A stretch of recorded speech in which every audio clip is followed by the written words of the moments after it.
o sea que se pueden acomodar tranquilamente. Bueno, cuando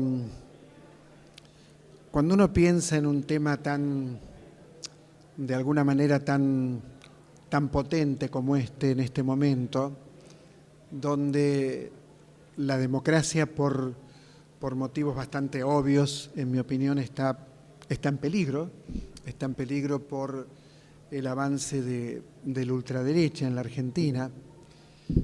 Hablar de democracia en una feria del libro es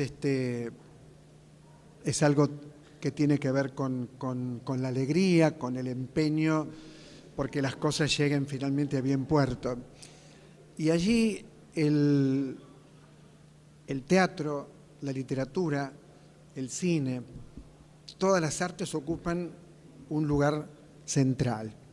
Cuando digo un lugar central, voy a empezar con dos cosas, ¿no?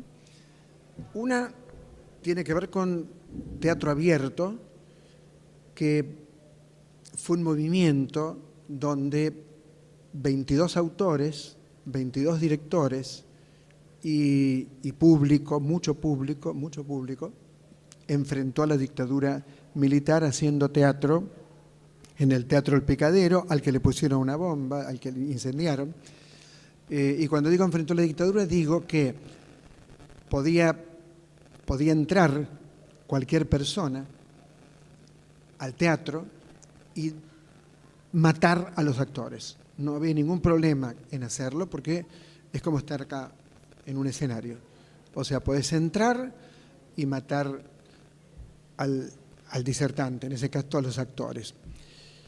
Yo era crítico del diario La Nación en ese momento, era muy joven, y cuando le prendieron fuego al Teatro Picadero, yo acudí inmediatamente esa noche, me acuerdo, estábamos Leonor Manso, muchísima gente en la esquina, muchísima gente participando de ese momento tan dramático.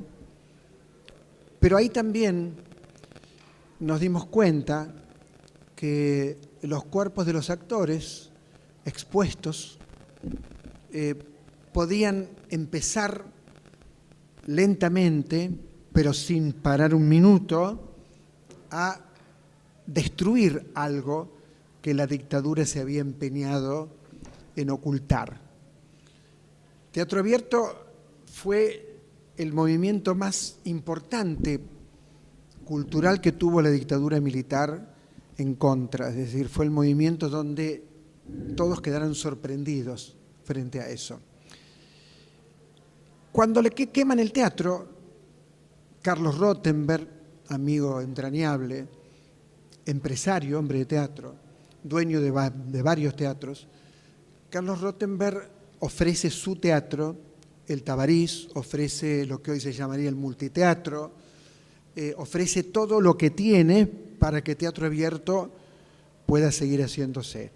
Y en el año 1982 el público llegaba hasta la esquina de cualquiera de los teatros, es decir, las salas eran absolutamente repletas. ¿Qué significa esto? ¿Qué significa esto? Significa que en la vida todo se produce poniendo el propio cuerpo, es decir, no se puede ni pensar, ni amar, ni hacer nada si no está implicado el cuerpo, es decir, si no está implicado el riesgo, si no está presente la voluntad de estar allí, si no somos capaces, como decía el gran Baruch Spinoza, de convertir las pasiones tristes en pasiones alegres. O sea que Teatro Abierto significó eso, y significar eso tiene que ver con el comienzo de la democracia, porque en el año 83 ya llegó Alfonsín, y cuando llegó Alfonsín era la diferencia entre la muerte y la vida, es decir, la muerte, por supuesto, estaba vinculada con las matanzas de los genocidas, y la vida estaba del lado de Alfonsín y toda su gente y todos los que en ese momento lo acompañamos a Alfonsín, siendo más de izquierda probablemente muchos, pero era una diferencia absoluta lo que estaba ocurriendo. Bueno, y él sentó en el banquillo, como muestra la película que tanto éxito tiene, y muy merecido ese éxito, sentó en el banquillo de los militares. La otra escena, la que quiero traer, traigo la de Teatro Abierto, quiero traer otra escena, no menos impactante y no menos brutal que la de Teatro Abierto, es el momento en el que en el año 1977, el 25 de marzo, si no me equivoco, de 1977, un día después del aniversario de un año de la dictadura militar, Rodolfo Walsh, extraordinario escritor, extraordinario periodista, es acribillado a balazos en la esquina de Entre Ríos y San Juan. El autor de Operación Masacre, repartiendo una carta a los militares. ¿Por qué traigo estos dos hechos? Los traigo como el momento o dos momentos donde desde la cultura, desde las cosas que más amamos, comenzó una transformación brutal. Cuando Rodolfo Walsh es asesinado cumpliendo un rol que es el rol del periodismo, es decir, el rol de decir lo que uno piensa, el rol de no tener miedo a decir lo que uno piensa, decir lo que uno siente que es imperioso decir. Esta mañana, en una transmisión en directo desde aquí para la televisión pública, yo hablaba del momento de la democracia y hablaba de lo que significa la ultraderecha en la Argentina, no solamente en la Argentina, sino en el mundo.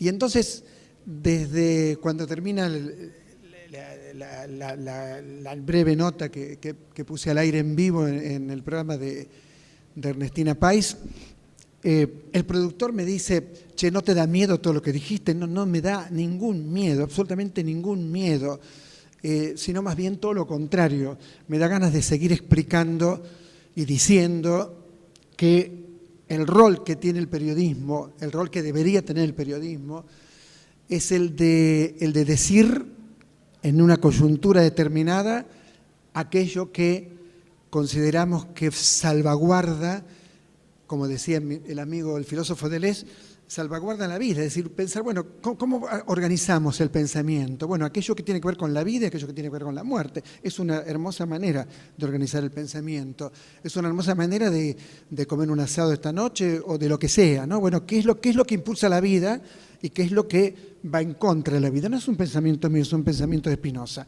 Y creo que cuando Rodolfo Walsh, notable periodista y notable escritor, hace este acto, está dando un ejemplo para todos los que veníamos después de Rodolfo a trabajar.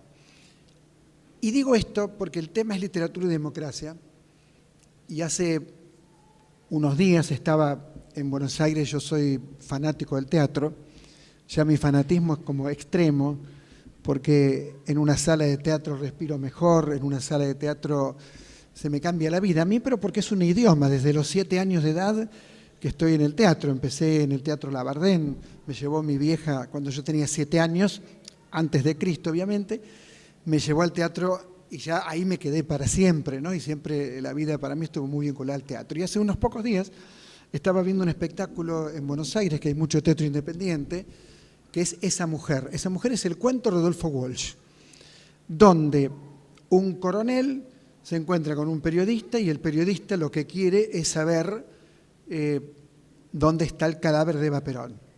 ¿Dónde está el cadáver de Eva Perón? En ningún momento del cuento, la nombran a Eva Perón. Se llama Esa Mujer. Esa mujer produce literatura. Sabemos quién es Eva Perón.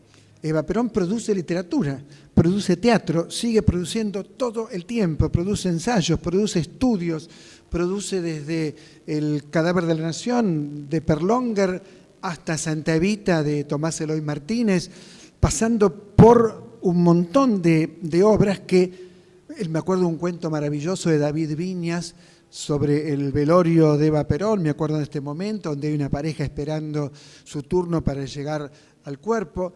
Es decir, me acuerdo de todo lo que produce simplemente una mujer que después fue un cuerpo como los cuerpos en la sociedad argentina por parte de las dictaduras, que los desmembran, que los torturan, que los alejan, que los entierran, en este caso en Milán, que vuelven. Es decir, cuando uno habla de literatura y democracia, tiene que partir de la idea de que en realidad toda literatura leída en determinada recepción se convierte en una literatura a favor o tal vez en contra de la democracia. Pero lo que cuenta, como decía Jorge Luis Borges y estudió Jorge Luis Borges, es desde dónde leemos un texto. Quiero decir con esto, si Shakespeare, que nació en el año 1564 y murió en el año 1616. Yo digo, y lo dije cuando me entregaron el premio Shakespeare delante del embajador inglés, que miró asombrado, dije, bueno, Shakespeare no únicamente es inglés, Shakespeare también es argentino, y lo puedo probar y demostrar. Cuando nosotros hacemos el Hamlet de Rubén Schumacher, o el Hamlet de Azahaca, o el Hamlet más remoto en el tiempo de Rodolfo de Ban, que incluso lo hizo en Cervantes, estamos leyendo ese material desde lo contemporáneo. Si yo quiero hablar hoy de un dictador, tengo a Ricardo III de Shakespeare, por ejemplo. Tengo la escena memorable, maravillosa, única, de Lady Ana avanzando con el cadáver de su suegro, que era Enrique V, interceptada por Ricardo III, que ya había matado parte de su familia, y de pronto en 41 páginas del texto shakespeariano, del texto original, del folio original de Shakespeare, de pronto nos encontramos con que la conquista Ricardo III a Lady Ana. Esa volatilidad, esa vulnerabilidad, hay lugar acá para sentarse, vengan, esa vulnerabilidad lo que logra es que uno piense, como lo pensó Jean Cot, hasta qué punto alguien puede rebajarse, humillarse por miedo, por temor a un dictador tan brutal como era Ricardo III. Entonces, ¿qué significa hablar de literatura y democracia? ¿Qué significa eso? Significa que todos los textos que nosotros, en principio, leemos en determinadas épocas de la vida, se resignifican siempre en el presente. Es decir, Hamlet sigue siendo el que enloquece a Ofelia, Hamlet sigue siendo el que quiere vengar a su padre, pero no tanto, porque si venga a su padre se puede quedar con su madre y eso es incesto, es complicado para Hamlet. Hay un Hamlet político, hay un Hamlet psicológico, hay un Hamlet social. ¿Cuántos Hamlets hay? No hay uno solo. Ray Lear es un ejemplo maravilloso de lo que significa confundirse, equivocarse. Goneril, Regan, Cordelia, y elige a las dos hijas que lo van a traicionar y no elige a Cordelia, y cuando está en el final, cuando ya no es rey de nada, cuando no tiene nada, encuentra a su hija muerta y le dice ese texto tan increíble, tan maravilloso, que conmueve, ¿no? Cuando uno lo recuerda, le dice, tú eres un espíritu, lo sé, ¿dónde naciste? Es terrible, ¿no? Le dice, tiene a la hija muerta y le dice, tú eres un espíritu, lo sé, ¿dónde naciste? You are a spirit, I know, where did you die? Es decir, todo esto para llegar a este punto ahora, ¿no?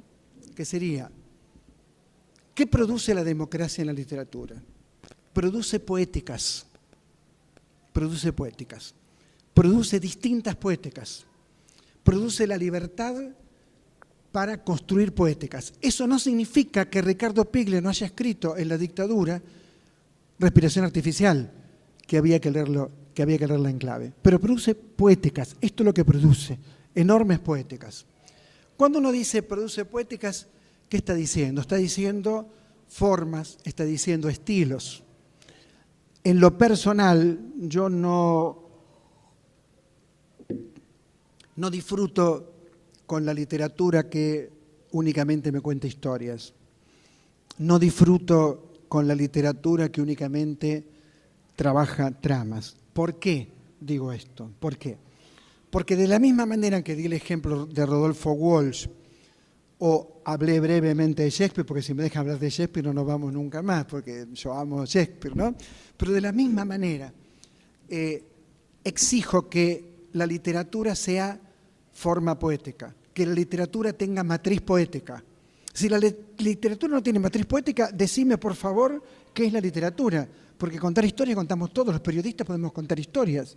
Cualquiera de los que está acá, tiene una historia fantástica en su propia vida, pero no por eso es escritor.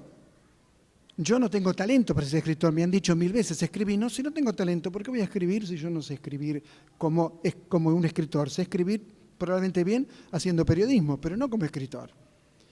Entonces, cuando uno dice forma, vamos a este punto. Si yo nombro a Jorge Luis Borges, padre de la patria, nuestro Homero, digo, Jorge Luis Borges, el maravilloso Jorge Luis Borges, el único Jorge Luis Borges. ¿Qué hace Jorge Luis Borges? ¿Qué hace? Hace algo con la lengua que nos deja mudos. Nadie lo vio desembarcar en la unánime noche. ¿Cómo alguien va a escribir eso? Nadie lo vio desembarcar en la unánime noche.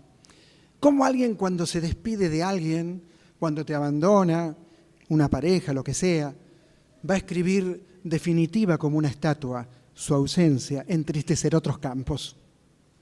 Porque si uno trabaja esa frase, sabe que no existe algo definitivo, una estatua no es definitiva, definitiva como una estatua, su ausencia, entristecer otros campos. En esa aparente anfibología del texto está la matriz poética, está la enorme matriz poética. Hablaba del cuerpo. Borges se va quedando ciego y no reniega de eso. Lo nombran director de la Biblioteca Nacional, lo nombran. Imagínense, uno se queda ciego. ¿Y qué hace? Maldice a todo el mundo, digo, se siente muy mal. Él escribe el poema de los dones, que dice, nadie rebaje a lágrimo reproche esta declaración de la maestría de Dios, que con magnífica ironía me dio a la vez los libros y la noche. ¿Por qué le dio los libros y la noche? Porque estaba ciego y le dieron lo que él más deseaba en la vida, en la historia, que era tener libros. Quería que le regalaran la Espasacalpe completa, que tenía 99 tomos. Hoy no hace falta porque está todo en el celular. Pero digo, quería eso. Entonces se queda ciego y en lugar de sentir lo que sentiríamos otros mortales, escribe eso. Nadie rebaje a lágrimas reproche esta declaración de la maestría de Dios, que con magnífica ironía me dio a la vez los libros y la noche. Es magnífica ironía, sin duda, pero ¿qué es eso? Construir forma, crear forma. Yo pienso que después de Borges, hay grandes escritores, acá hay uno que es Carlos Aleto, pero yo pienso que después de Borges la prosa, la mejor prosa, pero es una opinión, nadie tiene por qué compartirla, es la de Juan José Saer. Nadie tiene por qué compartir esto que yo digo. Juan José Saer, a quien conocí, a quien traté, a quien entrevisté, a Borges también lo entrevisté, era de una ironía increíble. Ahora, digo, cuento una anécdota, ¿no? Yo llegué a la casa de Borges en la calle de Maipú temblando, era un niño, no era un niño, pero bueno, me mandaba a La Nación. Y él estaba allí, me atendió su empleada correntina, Fanny, y me dice, ¿cuál es su apellido? Quiroga, le digo. Me dice, no le crea a Sarmiento, dice, no era tan malo Quiroga, me dice. Yo me quedé mudo, yo no podía creer que Jorge Luis Borges me estuviera diciendo eso, no le crea a Sarmiento, no era tan malo Quiroga. La verdad que a mí me gusta mucho lo que escribe Sarmiento, o sea, el Facundo es el gran texto del siglo XIX, pero eso era Borges, ¿no es cierto? Ese era Borges. Y por mi trabajo, no es que yo fui amigo de todos los escritores que entrevisté, que fueron muchísimos, porque hace 30 años que hago lo mismo, entrevistar a escritores. Sé que no es por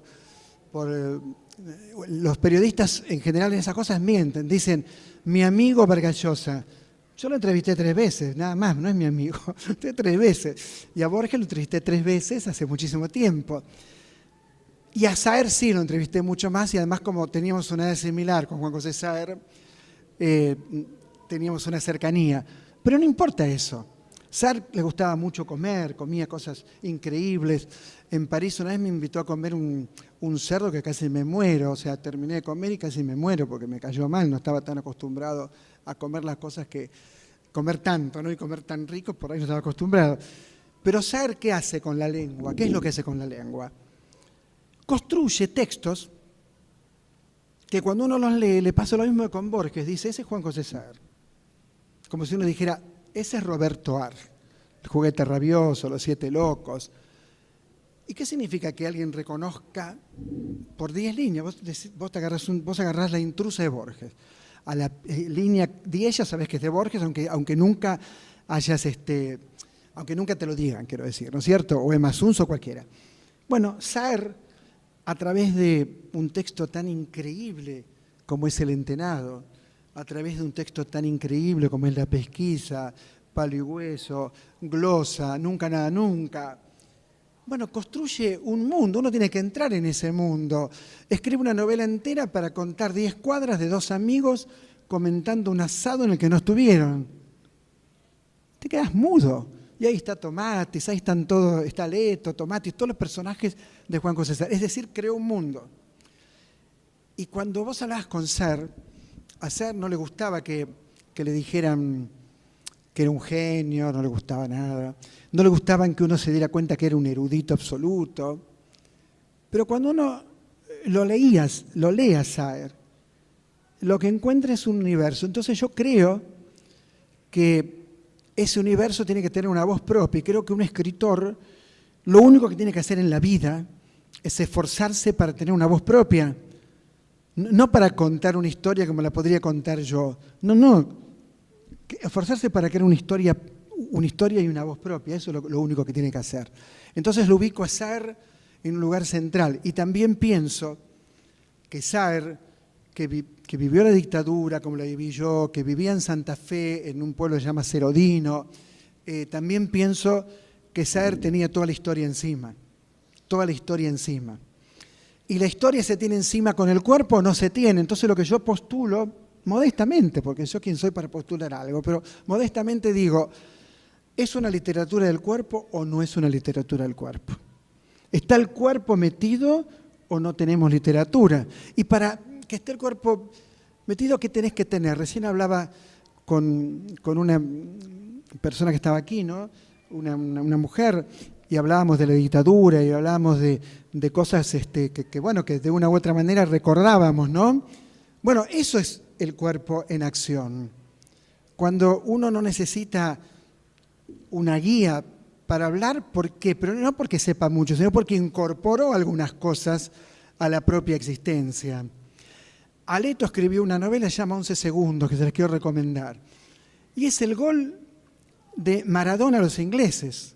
Y todo lo que pasa en la vida de un muchacho humilde y de sus amigos y de su novia y de por qué lo deja la novia. ¿Por qué lo deja la novia? Bueno, hay veces la novia te puede dejar si es muy tonta, te puede dejar porque sos pobre, te puede dejar por algún motivo banal. Pero están el gol glorioso que va a transmitir, supongo, Víctor Hugo, mi amigo Víctor Hugo, mañana acá, o va a hablar de eso. Es un gol que emociona, que conmueve. ¿Por qué conmueve y emociona ese gol?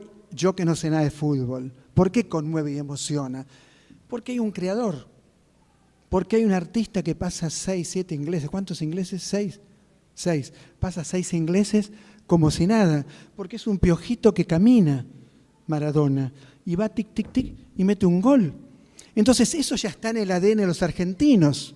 Entonces cuando vos ves el gol de Maradona, que lo vemos 20.000 veces, ya hay algo que está incorporado en tu propio cuerpo, en esa genialidad que hizo. O sea que incorporar el cuerpo en la literatura, en el teatro, básicamente es tener experiencias de vida. Básicamente es eso. ¿Y se puede tener experiencias de vida sin tener democracia? ¿Se puede tener experiencias de vida sin tener libertad? Me acuerdo de Milan Kundera, a quien conocí en París, y me acuerdo de la broma de Milan Kundera. El estalinismo, terrible estalinismo, espantoso. Los que defienden el comunismo ojalá defiendan el comunismo en serio, que defienden lo que pensó Lenin y Trotsky, ¿no? Pero Stalin fue tan siniestro y tan terrible como Hitler, ¿no?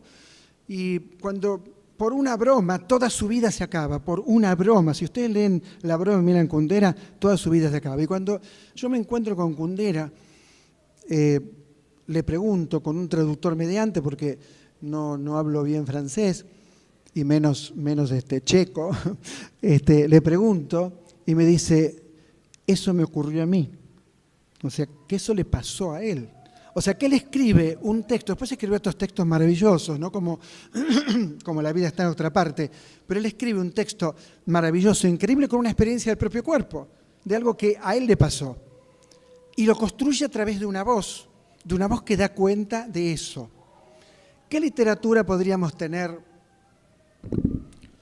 si dentro de unos días gana las elecciones el energúmeno ultraderechista de Javier Milei y su banda de descerebrados?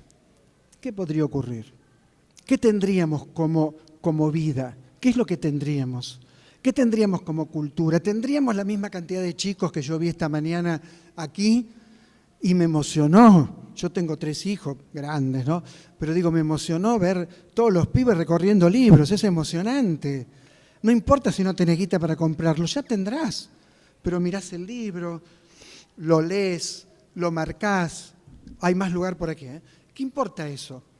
Entonces, uno se pregunta, cualquier gobierno que sea dictatorial, cualquiera, sea de izquierda, de derecho, de lo que sea, va en contra de la democracia, va en contra de la creatividad, va en contra del poder equivocarse. Porque finalmente la literatura es eso. ¿Cuántos textos escribió Juan José Saer antes de ser Juan José Saer? ¿Cuántos textos? ¿Cuántos libros vendió el primer libro de Borges? 41. 41 libros vendió el primer libro de Borges. 41. Es decir, el escritor, el verdadero escritor, sabe que la vida se le juega en eso. Y cuando uno hablaba con Juan José Saer, o cuando uno, incluso con alguien que yo admiro mucho, a pesar de que no comparto nada sus ideas, como Mario Vargas Llosa, todas las veces que tuve la oportunidad de estar con Mario Vargas Llosa, almorzar con él en Caracas con Norma Leandro y Carlos Carela, cuando estrenó una obra de teatro, que La señorita de Tacna, y estábamos en Caracas, después nos íbamos a comer. Escucharlo a Vargas Llosa era maravilloso, ¿no? Y él tiene 3 novelas por lo menos, una La ciudad de los perros, otra Conversación en la catedral y otra La casa verde, 3, que son absolutamente extraordinarias. Después a mí no me interesó mucho lo que hizo Vargas Llosa, pero esas 3 novelas fueron para mí extraordinarias. Cuando le hice una nota en la televisión pública que duró 50 minutos, en mi programa El Refugio, que se llama Otra Trama, que está esta noche a las 11, lo pueden ver, 11:15. Cuando le pregunté a Vargas Llosa si él no pensaba que su literatura había tomado un camino que era muy diferente al camino del principio, ¿qué me contestó Vargas Llosa? Me dijo, sí, es así, Quiroga. No siempre el triunfo y el éxito le hacen bien al escritor, no me lo olvido más, porque yo sentí que había una enorme sinceridad en eso que decía Vargas Llosa. Pero no tengo ninguna duda que es un gran escritor, sobre todo por esas novelas. Entonces, ¿qué es lo que uno le pide a la literatura? Un texto que tenga el cuerpo, un texto que tenga la sangre, un texto que tenga esa verdad. Y cuando uno dice poéticas, para que quede claro que es una poética, uno dice poéticas, ¿no? Una poética. Pienso en alguien que admiro mucho, que sé que está acá, no sé si ya se fue, que es Gabriela Cabezón Cámara. Y estoy leyendo la última novela de Gabriela Cabezón Cámara, que me parece extraordinaria, que es Las niñas del Naranjel. Y Las niñas del Naranjel tiene que ver con un personaje, era una monja conocida en la época, estamos hablando del año 1500, que se viste de hombre y va por el mundo vestida de hombre y peleando. Y lo que hace ella es una operación extraordinaria con el lenguaje. ¿Qué hace ella? Escribe por momentos como si estuviera escribiendo en el siglo de oro español. Y por otra parte, la acompañan 2 chicas de pueblos originarios que hablan otra lengua que no sé qué es. No conozco esa lengua, lamentablemente. Hoy tuve el orgullo y el honor de que me regalaran un libro escrito en idioma quechua, con traducción, que es este que está aquí. Me lo regaló el subsecretario de Cultura y la verdad que me resulta conmovedor tener esto porque yo nunca leí esto, ¿no es cierto? Y Gabriela Cabezón Cámara hace eso, crea en la Virgen Cabeza, me acuerdo, un mundo propio, un mundo donde está aquello que la sociedad rechaza, ¿no? Los pobres, por ejemplo, los que eligen, los que tienen otras opciones sexuales, otras elecciones sexuales, los travestis, las prostitutas. ¿Y qué hace ella? ¿Qué hace con ella? Construye literatura. Y lo construye con un lenguaje que yo diría solamente Gabriela Cabezón Cámara puede construir esto. Y lo leo y me devoro el libro. ¿Por qué? Porque el lenguaje me lleva. Porque el lenguaje me lleva. Y porque habla la Virgen Cabeza de lo que se llama una villa miseria, de un barrio de emergencia, donde la sociedad paqueta, refinada, mentirosa, hipócrita y cínica desprecia, dice que para qué, que esos son pobres, feos, sucios, malos, ¿no es cierto? Y de pronto hay un rescate poético de eso, como lo hace César Aira en Villa, ¿no? Lo hace César Aira en Villa. Es decir, rescata ese universo, pero no rescata desde la estupidez de pensar que ese mundo es únicamente poético. Ese mundo es tan poético como cualquier otro, pero necesita una lengua para ser rescatado. Lo mismo hace Camila Sosa Villada, exactamente lo mismo. Es decir, ¿qué hace Camila Sosa Villada?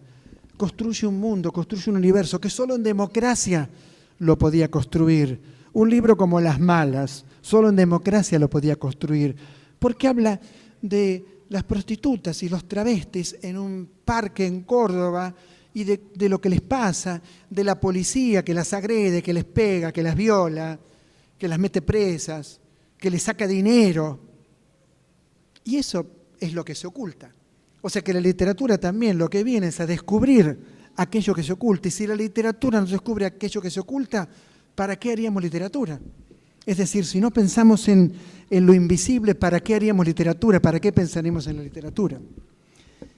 Y Aurora Venturini, que tuvo un premio, no sé, a los 85 años creo que siendo ya una persona mayor, de pronto, me acuerdo porque la gente del jurado era amiga mía, eligen un libro de ella, no sé si era Las Primas o cuál era, ¿no? Acá lo anoté, pero no sé si era Las Primas o Las Amigas, ¿no?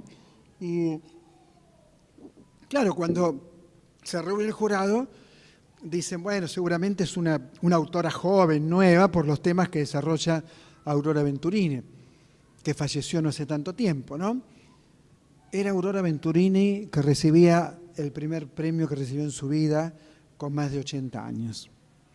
Es decir, y después nos enteramos que era amiga de Jean-Paul Sartre, de Simone de Beauvoir, que trabajó con Evita Perón, trabajaron juntas, muy cercana a Eva Perón.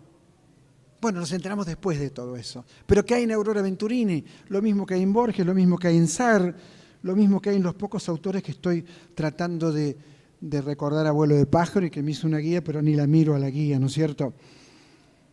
O Selva Almada con El viento que arrasa y ladrilleros, ¿no? Es decir, crean un mundo. Entonces, lo otro que quiero transmitir es que los escritores crean un mundo y que ese mundo que crean, lo crean con el cuerpo, lo crean entregando la propia vida a la literatura. Hace poco hablaba con Anna Hardwick, Anna se llama, ¿no? Anna Hardwick, notable escritora, la autora de Precoz, la autora de La débil mental, y publicó un libro hace muy poco que se llama El ruido de esta época, creo, ¿no? Y Anna Hardwick en El ruido de esta época dice exactamente eso. ¿Qué le tiene que importar a un escritor? El texto, solamente el texto. Esos son los verdaderos escritores. No que te sacan en la tele. Yo siempre digo en televisión, una entrevista es un puente, es una cosa que tengo 10 minutos, 12, 15, como mucho. Es un puente. ¿Para qué es un puente? Para que vos puedas leer el libro, para que vos puedas acercarte al libro. José Saramago, otro admirable escritor que tuvo conmigo quizás el gesto más conmovedor, ¿no? Vino mi programa de radio, El Refugio, y de televisión, cuando no era premio Nobel. Y cuando era premio Nobel vino otra vez. Y yo lo primero que le dije cuando lo vi fue, pero José, ¿cómo siendo Nobel viene al programa? Y dice, ¿cómo no voy a venir si vine antes, no? Esa humildad que no, bueno, que no ha sido la de Vargas Llosa, pero sí ha sido la de Saramago, ¿no? De venir a un simple programa de televisión pública que no tiene el rating de Tinelli ni nada que se le parezca ni que se acerque siquiera, y de pronto viene como los que están esta noche en la televisión, que vienen porque quieren transmitir sus ideas, porque quieren compartir algo con otros, ¿no es cierto? Y eso es tener una voz propia. Esos escritores que han construido una poética como Mariana Enríquez, que ha construido una poética, una manera de decir. Cuando digo todo esto, y tampoco los quiero aburrir, ¿no? con tantas citas, ¿no? Y tanto recuerdo, dejo afuera muchísima gente porque sería imposible nombrar a todos. Martín Cohen, que hizo un discurso de la inauguración de la Feria del Libro, cuando escribe Ciencias Naturales era el nombre, ¿no? O cuando escribe Confesión o Confesiones, que era la novela sobre Videla, está presente Videla allí, ¿no es cierto?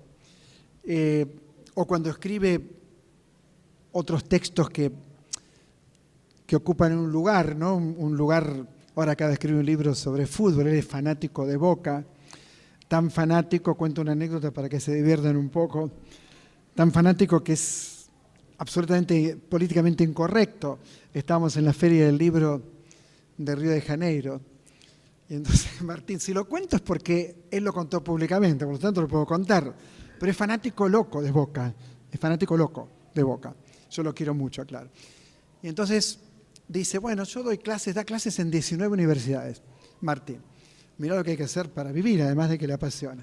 Entonces dice, yo trabajo frente del estadio River Plate, dice, y la verdad que sueño con prenderle fuego. Entonces yo digo, yo estoy acostumbrado a entrevistar gente, bueno, digo, esto es una broma.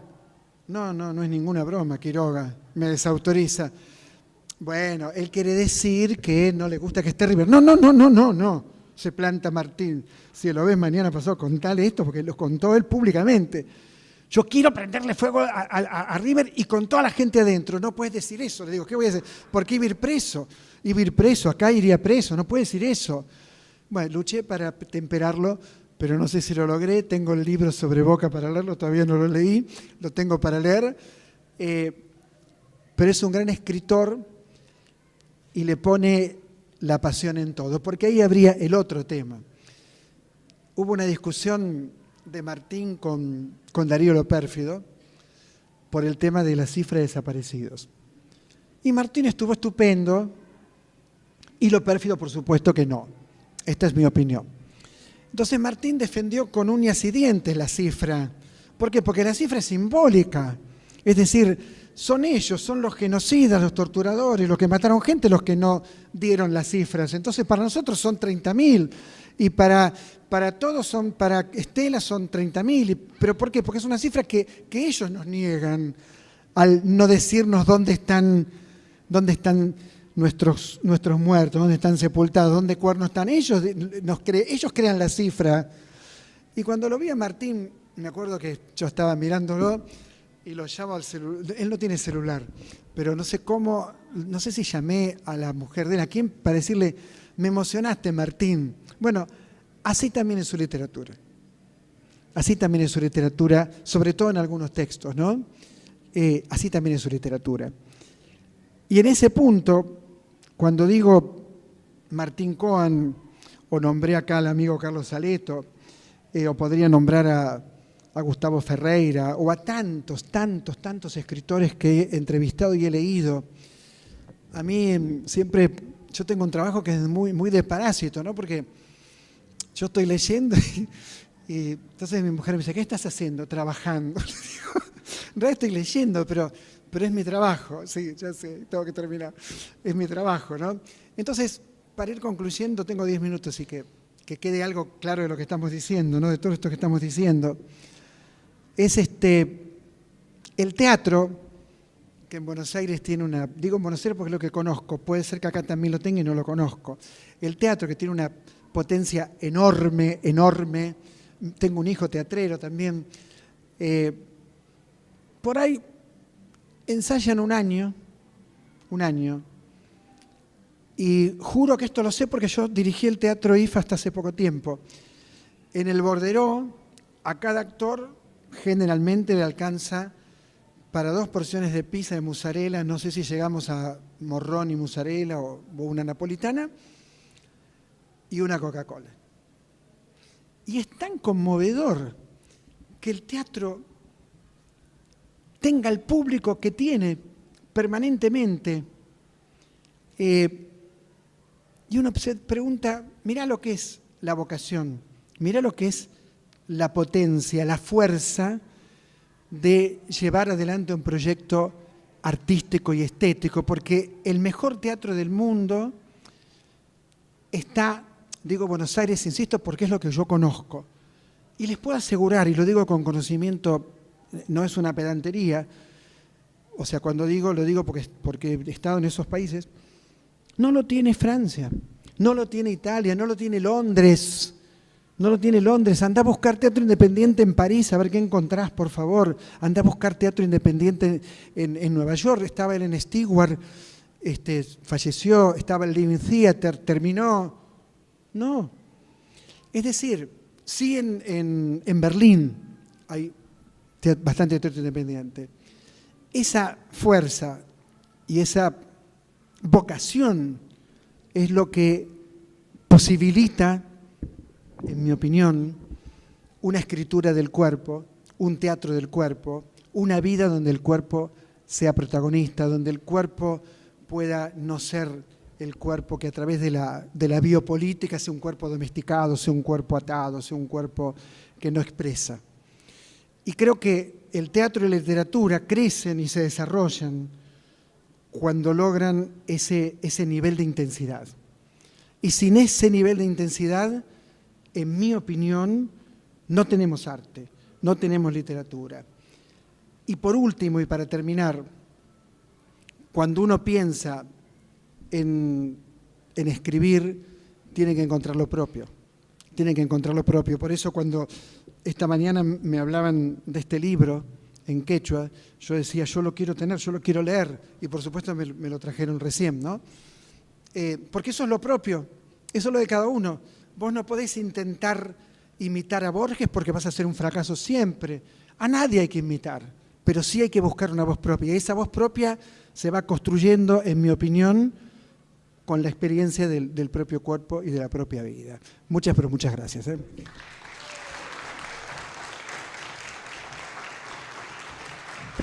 Vean Otra Trama esta noche a las 11:15 por la televisión pública.